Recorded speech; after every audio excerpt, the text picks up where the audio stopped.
Break के बाद स्वागत है आप सभी का। तो योगी सरकार आज अपना बजट पेश करेगी और ये बेहद ही महत्वपूर्ण बजट इस वजह से है क्योंकि ये आखिरी बजट है इस सरकार के कार्यकाल का और फिर आगे सरकार को चुनाव में जाना है। चुनौतियां बहुत सारी थी तो उन चुनौतियों से कैसे पार पाया गया। अब सवाल ये कि 1 ट्रिलियन इकोनॉमी की बात जब होती है कि बनाना है तो प्रदेश क्या उसके लिए तैयार है। बहुत सारे ऐसे सवाल हैं। शबाब हमारे साथ और अपर्णा हमारे साथ दोनों जुड़े हुए हैं, वहां पर मेहमान भी है, चर्चा भी हो रही है हर पहलू पर। शबाब, हमने बहुत सारे चैलेंजेस की बात की जो सरकार के सामने है। जो टारगेट लिया गया था 1 ट्रिलियन इकोनॉमी का, पूछा भी जा रहा है कि भाई आप कहां तक पहुंचे। सरकार भी अपनी उपलब्धियां गिनाने पर ज्यादा तवज्जो देगी शायद क्योंकि चुनावी साल में जाना है। बिल्कुल, देखिए सरकार के सामने बहुत चुनौतियां हैं जीनत, और इस बात को सरकार भी समझती है कि इस बजट के बाद सीधे तौर पर पंचायत के चुनाव हो जाएंगे जहां पर यही मंत्री यही विधायक जाकर अपनी सरकार की उपलब्धियों को गिनाएंगे। उसके बाद विधानसभा चुनाव में बहुत ज्यादा समय नहीं बचा है, साल भर के अंदर उसका भी डिक्लेरेशन हो जाएगा और इन्हीं विधायक इन्हीं मंत्रियों को अपने अपने क्षेत्र में जाना है और उनको ये बताना है कि सरकार ने बलिया के लिए क्या दिया और सरकार ने मेरठ के लिए क्या दिया। पूर्वांचल से लेकर के पश्चिमांचल तक और मध्य से लेकर बुंदेलखंड तक के इस पूरे उत्तर प्रदेश के क्षेत्र में जनता को क्या मिला है और जो मिला है उस पर सरकार कितना खरा उतरी है। सरकार ने कितने लोगों को रोजगार दिया, सरकार ने कितना इंफ्रास्ट्रक्चर पर काम किया, सरकार ने कितनी भर्तियां की, सरकार ने किस तरीके से अचीवमेंट के टारगेट को पार किया है, ये सरकार के लिए आज के बजट में दिखाना होगा और बताना होगा।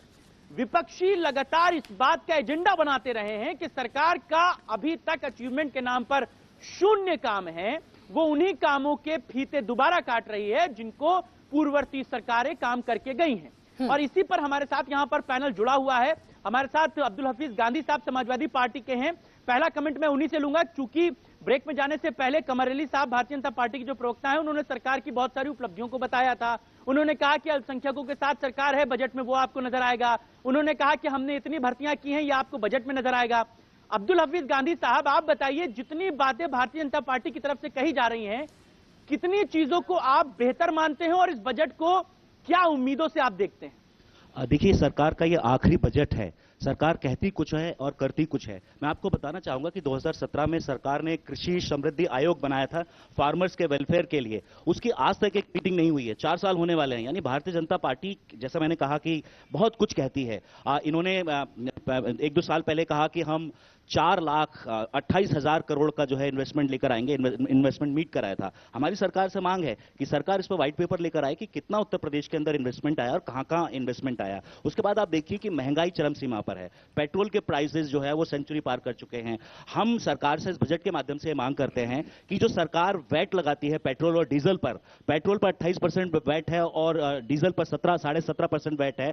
इस बजट में हम उम्मीद करते हैं कि जो महंगाई है पेट्रोल और डीजल के माध्यम से उसको सरकार वैट कम कर जो है कम करने का काम करेगी। दूसरा कि रोजगार सृजन का काम सरकार करे। बजट में इस तरह के प्रावधान किए जाएं क्योंकि ये कहते तो हैं कि बहुत सारा रोजगार दिया इन्होंने, लेकिन एक भी इनकी ऐसी भर्ती नहीं है जो बगैर करप्शन। चलिए, कई बार विपक्ष के भी धर्म होते हैं, उसे निभाते हुए नजर आ रहे हैं। मैं आपके पास आती हूँ सर, हमारे साथ कुछ मेहमान जुड़े हैं, उन्हें भी हम शामिल कर लेते हैं। शबाब, एक बार उनसे भी हम अपने दर्शकों को रूबरू करा दें क्योंकि चर्चा हर पहलू पर होनी जरूरी है, राजनीति से ऊपर उठकर जब हम बात प्रदेश की करते हैं। तो शरद कोहली जी, इकोनॉमिस्ट हमारे साथ जुड़े हुए हैं, उनसे हम बातचीत करेंगे। समझने की कोशिश ये बहुत जरूरी होती है कि प्रदेश किस दिशा में आगे बढ़ रहा है। उसके बाद लोकेश शर्मा जी, पॉलिटिकल एनालिसिस जो है वो भी जुड़े हुए हैं, तो उनसे भी हम बातचीत करेंगे।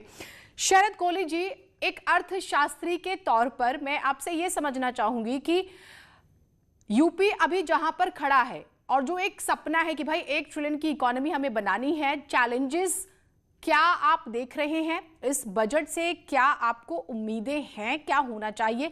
और जो प्रदेश सरकार ने काम किया वो क्या 1 ट्रिलियन के लक्ष्य की तरफ पहुंचता हुआ आपको नजर आ रहा है?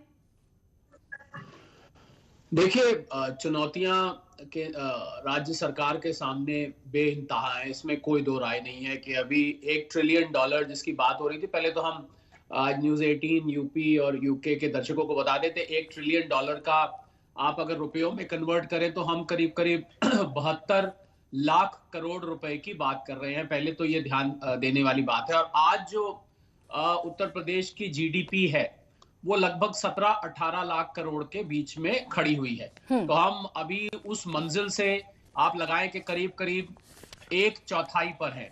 जबकि भारतीय परिप्रेक्ष्य में देखते हैं तो भारत की जो जीडीपी है वो $3 ट्रिलियन है और हम $5 ट्रिलियन को तरफ ले जा रहे हैं। तो वो मंजिल उतनी दूर नहीं है, परंतु यूपी की जो मंजिल है वो मुझे थोड़ी सी अभी दूर नजर आती है। और सरकार के सामने चुनौतियां, जैसा कि आपने कहा, बहुत लंबी लिस्ट है।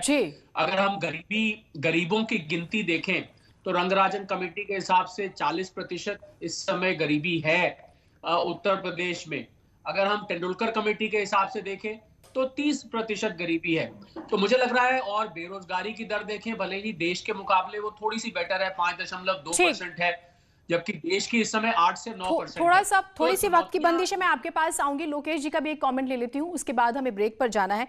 लोकेश जी, जब हम राजनीति की बात करते हैं, जो करंट सिचुएशन है अभी प्रदेश की, हम देखें क्राइम को लेके देख रहे हैं कि सरकार कैसे कदम उठा रही है, जीरो टॉलरेंस नीति का भी जिक्र हो रहा है, माफियाओं के खिलाफ भी स्टेप्स उठाए जा रहे हैं, फिर एक तरफ हम किसानों को भी प्रोटेस्ट देख रहे हैं, सारी चीजें। आर्थिक नुकसान और राजनीतिक नुकसान, ये दो शब्द बहुत महत्वपूर्ण है, और अभी चुनाव में जाना है, फिर हम कोविड से भी निपटे हैं। इन सारी चीजों को देखने के बाद आप इस बजट से क्या उम्मीद कर रहे हैं? किस तरह की चुनौतियां और किस तरह के कदम उठाए जा सकते हैं? देखिए, ये जो बजट आना है, इसमें सरकार के सामने चुनौतियां ही चुनौतियां हैं। मैं कहूंगा चुनौतियों का पहाड़ है। जैसे कि आपने कहा कि सरकार को एक तरफ जो है राजनीतिक समीकरण को साधना है, दूसरी तरफ जो आर्थिक समीकरण है उनको भी देखना है। सरकार को पैसा चाहिए, और पैसा जो आएगा उसे शिक्षा का भी स्तर बढ़ाना है, स्वास्थ्य सेवाओं का भी स्तर बढ़ाना है, और जो कानून व्यवस्था है, आपने जैसे गिनवाया कि जो है किसान आंदोलन चल रहा है, माफिया है, और जो प्रदेश में जो कानून व्यवस्था है उसको संभालने के लिए पुलिस का भी आधुनिकीकरण करना है, तो पैसा बिल्कुल। तो बहुत बहुत बड़ी चुनौती जो है इस वक्त सरकार के सामने है। वक्त की थोड़ी सी बंदिश है, एक छोटे से ब्रेक के लिए हम रुक रहे हैं, और ब्रेक के बाद भी हर